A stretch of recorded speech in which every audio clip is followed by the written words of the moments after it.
सच्चाई सच छुपने नहीं देंगे। मंझौल चोरी कांड ने अब तूल पकड़ना शुरू कर दिया है और इसमें जमकर अब लोग प्रशासन का विरोध भी कर रहे हैं। कल जब अचानक ये खबर मिली थी कि चोर ने एक दो नहीं बल्कि दर्जनों दुकानों पर अपना हाथ साफ किया है, जहां चोरों ने जूम स्टूडियो, बाबा पान प्लेस, अंबे पूजा हवन और अभय बेकरी, रुपेश किराना स्टोर, मोहम्मद रहमान किराना स्टोर, मोहम्मद कासिम बेरिंग दुकान सहित दर्जनों दुकानों में नगद राशि एवं दुकान में रखे सामान जब लूट लिए तो स्थानीय व्यवसायी आक्रोशित हो गए। स्थानीय व्यवसायी पुरुषोत्तम झा बताते हैं कि हम इस घटना से बहुत ही आहत हैं, इसलिए कि आने वाले सरस्वती पूजा को लेकर जो सामान खरीदारी करनी थी उसके लिए हमने पैसे जमा कर रखा था और ख़रीदारी करनी थी। लगभग चोरों ने वो सारे के सारे पैसे लूट लिए। इसी तरह से अभय बेकरी से लगभग 25,000, मुन्ना चाय दुकान से लगभग 10,000 की चोरी हुई है। सुबह सुबह पीड़ित दुकानदारों के द्वारा मंझौल थाना पहुंचकर घटना की जानकारी दी गई, परंतु पुलिस के द्वारा घटना को सामान्य बताते हुए 10 बजे आवेदन लिख कर देने की बात कही गई और सबको वापस कर दिया गया। बस इतनी सी बात से आम जन आक्रोशित हो गए और उग्र होकर घटनास्थल के सामने सड़क को अवरुद्ध कर दिया, आवागमन को बाधित किया और पुलिस के खिलाफ नारेबाजी भी शुरू कर दी। लेकिन इसकी खबर जैसे ही स्थानीय जनप्रतिनिधि को लगी तो स्थानीय विधायक राजवंशी महतो समेत कई बड़े नेता और एमएलसी के राजद के भावी प्रत्याशी मनोहर यादव भी मौके पर पहुंच गए। तकरीबन 4 घंटे तक मंझौल रोसड़ा पथ को जाम रखा गया और आपको ये बताऊं कि रहमान किराना दुकान में चोरों ने ताला तोड़ और कुछ भी जो एक सट्टा स्थानीय भाषा में कहा जाता है उसको भी तोड़ने का प्रयास किया, लेकिन अंदर लॉक होने के कारण चोरी करने में असफल रहा। सीसीटीवी पर नजर पड़ने के बाद सीसीटीवी को तोड़कर अपने साथ लेकर चोर भाग गए।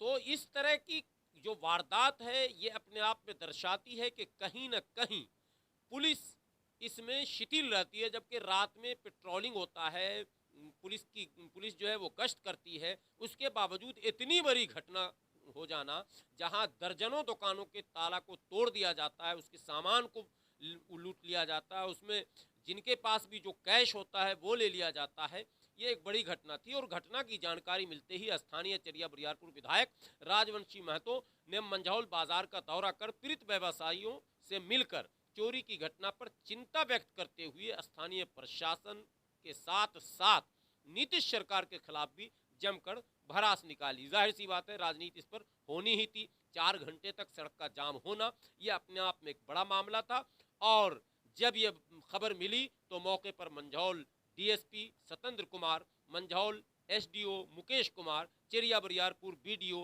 नुसरत जहां, चेरिया बरियारपुर से सीओ योगेश दास, चेरिया बरियारपुर थाना प्रभारी अमर कुमार और सर्किल इंस्पेक्टर चेरिया बरियारपुर दीपक कुमार, मंझौल सहायक थाना के एसआई चंद्रकांत कुमार, तमाम पुलिस जवानों के साथ दल बल के साथ मौके पर पहुंचे, लेकिन बहुत देर कर दी। मेहरबान आते आते देखें मौके पर पहुंचने के बाद स्थानीय विधायक राजवंशी महतो ने स्थानीय लोगों की बात सुनने के बाद क्या कहा।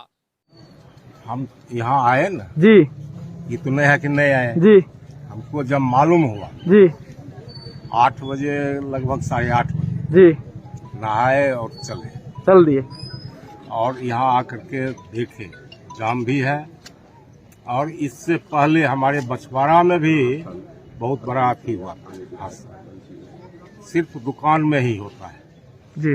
बेगूसराय, तेघरा, बरौनी, बछवाड़ा। हम लोग उस दिन कहबो किए एसपी साहब कि देखिए इधर सब जगह इस ढंग का घटना घट रहा है, चौकसी इस पर बढ़ता जाए, सब चीज ठीक ठाक बताए, लेकिन इधर तो शांत था एरिया। हमारा सब लोग कहते कि उधर ही ये सब घटना घटता है, भगवानपुर ये सब जगह, लेकिन इस साइड में सब जगह शांति। लेकिन देखिए 3 दिन के पहले एसपी साहब से हम बात जा करके व्यापारी वर्ग के लोग भी थे साथ, और जिनके यहाँ चोरी हुआ था जी सोना चांदी का दुकान था वहाँ वो भी थे साथ। 4-5 आदमी हम मिल करके एसपी साहब से मिले। मन